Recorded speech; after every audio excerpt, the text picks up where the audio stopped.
હવામાન વિભાગની આગાહી વચ્ચે સાબરકાંઠા જિલ્લામાં સર્વત્ર વરસાદ વરસી રહ્યો છે।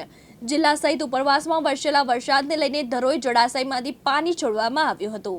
ધરોઈ જળાશયમાંથી 94,432 ક્યુસેક પાણી સાબરમતી નદીમાં છોડાતા સાબરમતી નદી બે કાંઠે વહેતી થઈ। સાબરમતી નદી કિનારે આવેલા સપ્તેશ્વર મહાદેવ મંદિર પરિસર સુધી સાબરમતી નદીનું પાણી પહોંચ્યું।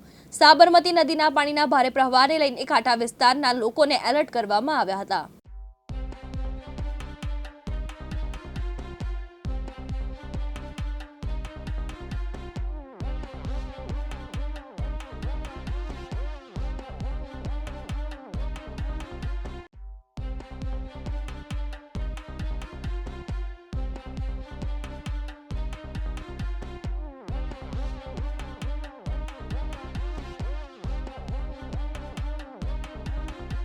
ભરતસિંહ રાઠોડ, દિવ્યાંગ ન્યૂઝ, સાબરકાંઠા।